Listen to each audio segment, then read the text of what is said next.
Bonjour à tous, c'est Valérie Samin de la laiterie des Ardennes. Je vous poste aujourd'hui, lundi 5 août, la 13e vidéo.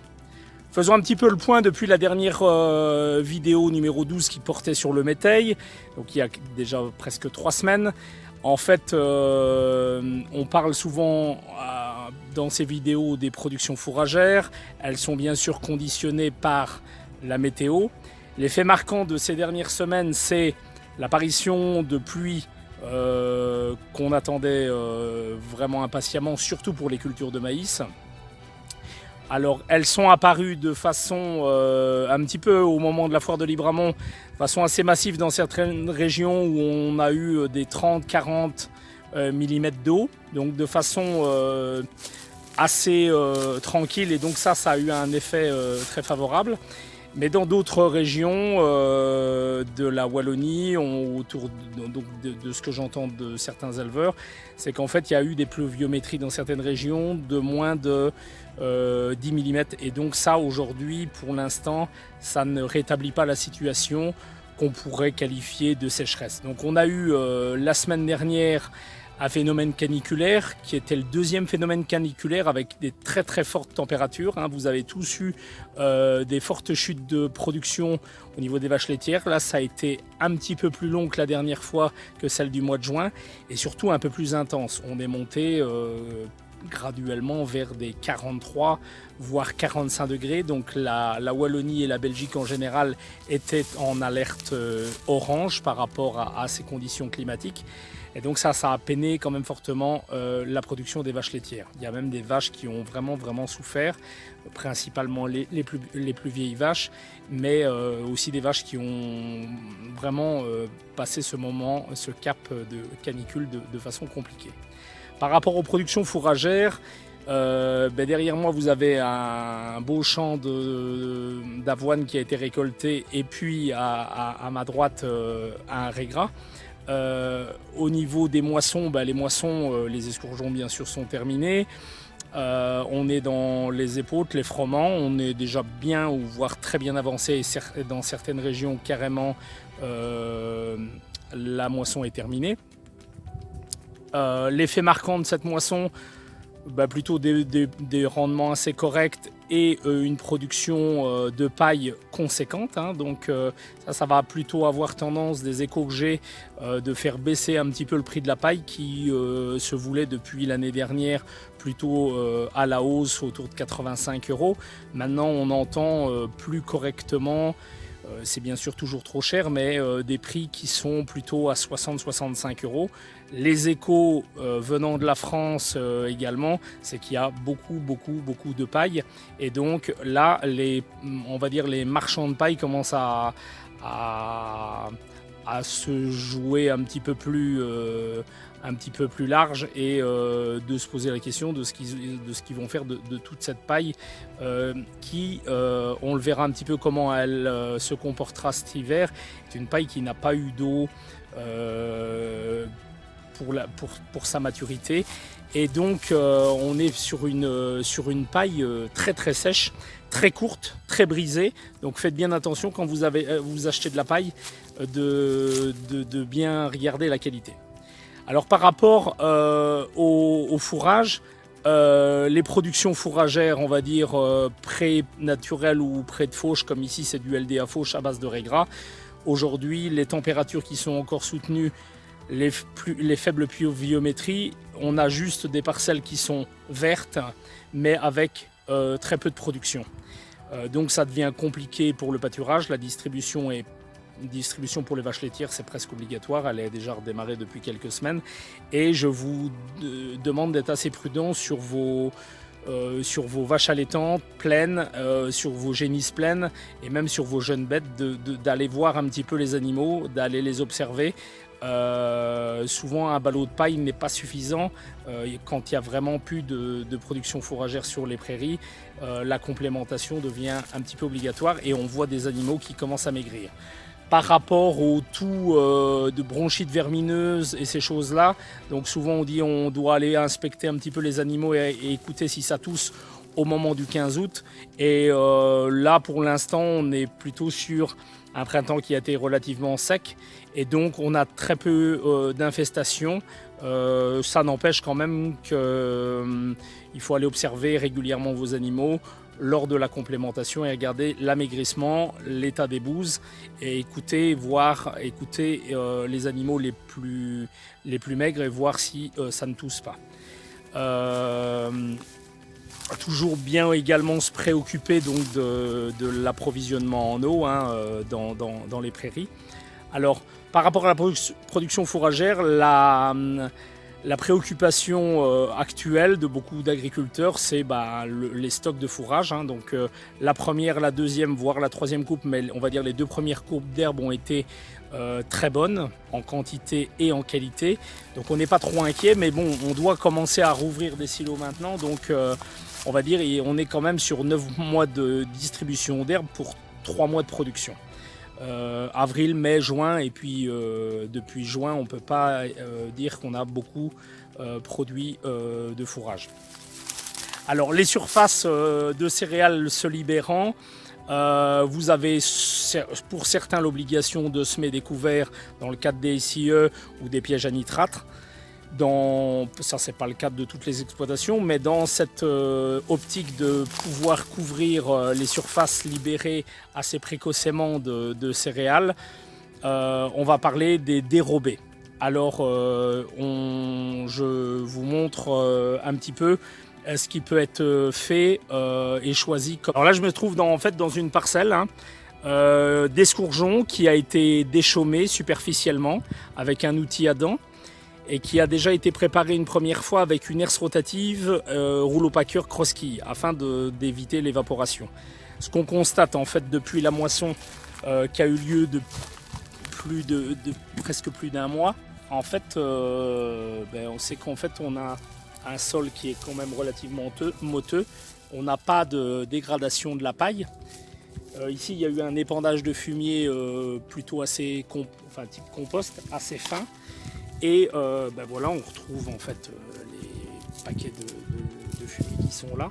Et apparition de quelques repousses. Donc ici, le samedi, on va dire samedi dernier de la foire de Libramont, il y a eu 12 mm. Et si on gratte, on a très peu de fraîcheur. Donc ici, implanter un couvert, un dérobé dans ces conditions-là, c'est prendre beaucoup de risques pour l'instant.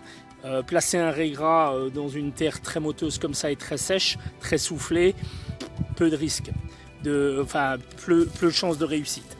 Alors, on sait également que quand on souhaite semer un dérobé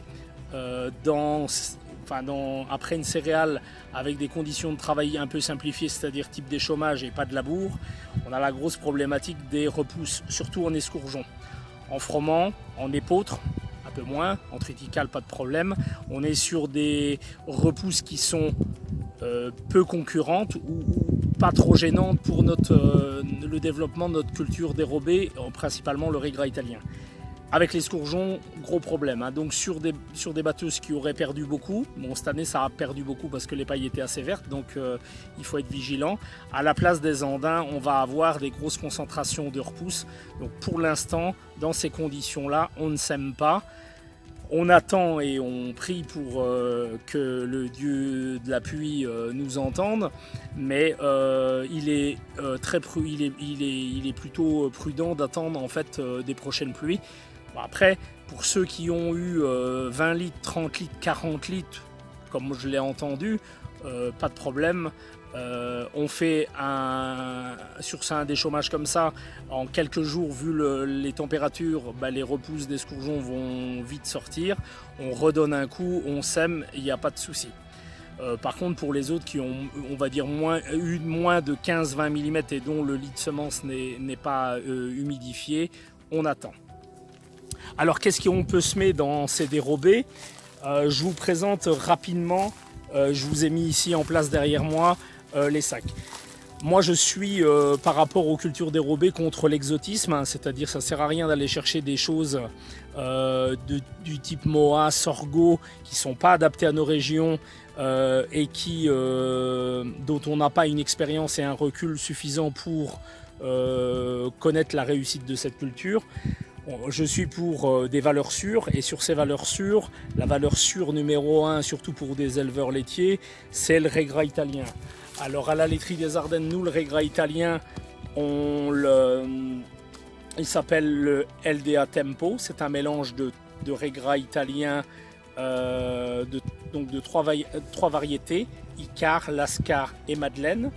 Donc lui, soit on le sème en pur, mais là on n'est pas dans le cadre des SIE, à raison de 45 kg de l'hectare. Si on est dans le cadre des SIE, on doit l'associer à un trèfle, hein. Donc c'est obligatoire, l'association avec un trèfle. Alors on peut l'associer de façon économique. Alors oui, le Regra italien mélange 2,10 € du kilo. Le trèfle d'Alexandrie, on peut le semer jusque fin août maximum. Après, voilà, le trèfle d'Alexandrie, c'est une plante d'été, et au-delà du mois d'août, il est plus délicat de le semer. Il est gélif. Ce trèfle d'Alexandrie, c'est la variété Laura, et donc ici, il est conditionné en sac de 25 kg, et on va le semer en association avec 40 kg de Regra italien, à raison de 7 kg hectare. Une valeur un petit peu plus sûre, le trèfle incarnat, qui est assez volontaire, qui est très gazonnant, production assez intéressante. Il est repoussant, donc il est multicoupe, il est gélif, mais il est un peu plus résistant à la gelée, donc lui plutôt moins 7, le trèfle d'Alexandrie moins 4, moins 5.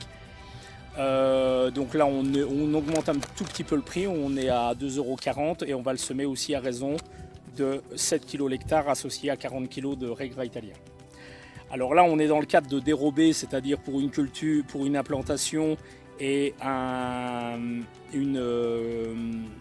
valorisation, une exploitation soit à l'arrière-saison, soit au printemps prochain. Et puis si on part sur l'implantation d'un Regra italien, un mélange de Regra italien en vue de l'implanter sur sur au moins une année d'exploitation ou 2 ans. Regra italien, 2 années c'est très bien, c'est possible. 3 ans c'est l'année souvent de trop. On part sur du trèfle violet qui va être pérenne, lui non gélif, plus productif, on augmente en coût. Le duo violet chez nous, donc à la laiterie des Ardennes, c'est une association de 2 trèfles violets diploïdes, Merviotte et Lucrum, donc des références qui ont été référencées et testées chez Fourrage Mieux. Donc là on est sur du classique. Coût à l'hectare, donc on l'a dit, 2,10 € fois 40, et puis un trèfle qui va tourner autour de 2,50 € fois 7 kg. Donc ce qui va nous faire 110-120 € de l'hectare semé. Donc ça on peut semer ça, il n'y a pas de date, on peut semer ça dans le cadre des SIE à partir du 15 septembre. Aucun problème, plus on va le semer tôt, plus on aura de chance de faire une coupe avant saison, enfin avant hiver, et une au printemps avant maïs, où on le retourne selon vos choix. Un point important à dire, on le sait, avec des printemps compliqués et des phénomènes de sécheresse, avec peu de réserves d'eau dans nos sols, le Regra italien est un facteur limitant au développement des maïs. Ceux qui ont fait l'expérience l'ont encore constaté cette année. On a un bon démarrage des maïs parce que les terres sont bien réchauffées. On sait libérer les sols rapidement au mois de mai, mais le Regra a pompé quand même beaucoup d'eau, et les maïs derrière Regra italien au printemps sont cette année les plus vilains. Alors autre possibilité, alors là on est sur quelque chose un petit peu différent par rapport au Regra italien. Donc vous voyez derrière, sac de 25 kg. Alors là on est sur le cover. Donc le cover c'est une association, c'est un sac, donc une dose hectare, 25 kg, 25 à 30 kg l'hectare, c'est des pois fourragés de printemps, des vestes de printemps et du trèfle d'Alexandrie. Et donc vous allez l'associer à une avoine à raison de 80 kg l'hectare ou 40 kg d'avoine brésilienne. Et donc ça c'est on va dire tout simplement un métail. Donc ça c'est monocoupe, vous le fauchez, il n'y a pas de repousse, il n'y a pas de facteur repoussant. Réellement on est sur quelque chose qui est moins qualitatif que le Regra italien. qui est moins coûteux à l'hectare, hein. Donc ici c'est 1,80 € et puis l'avoine c'est souvent c'est de l'avoine, on va dire, fermière que vous récupérez. Donc là on est sur quelque chose de moins coûteux. Fourrage destiné à des génisses, à des vaches allaitantes, pas pour des vaches laitières. Surtout qu'on va ramasser ça à l'arrière-saison et donc on va souvent, la grosse difficulté c'est de ramasser ça avec un minimum de matière sèche et un préfanage. Donc essayez d'avoir des belles journées du mois d'octobre. Par contre dans les conditions sèches de semis, on a plus facile de réussir ça que le régras. On est sur des plus grosses graines qui vont avoir plus de facilité et de vigueur au démarrage. Conditions de semis les mêmes, hein, herse rotatif, semoir, on roule sur un sol bien préparé et fin. Par contre là on est sur quelque chose qui va être beaucoup plus, qui va être un meilleur précédent pour les cultures de printemps que le régras italien, donc moins pénalisant en termes de consommation d'eau, consommation d'azote, donc on peut le référencer également avant maïs sans difficulté. Voilà par rapport à la production de couverts. Maintenant, je vous montre pas à quoi ressemble le régras. Un régras à cette époque-ci, il est vert mais pas de production. Maintenant on va passer, on va changer de parcelle, on va se déplacer, on va aller à quelques kilomètres voir une luzerne donc, qui a été partiellement fauchée pour une partie de la parcelle pour des raisons de timing. Et on va voir un chantier de récolte de foin de luzerne. Et on va voir la luzerne en 4e coupe. Donc on est 30 jours après sa dernière coupe. Et on va voir que elle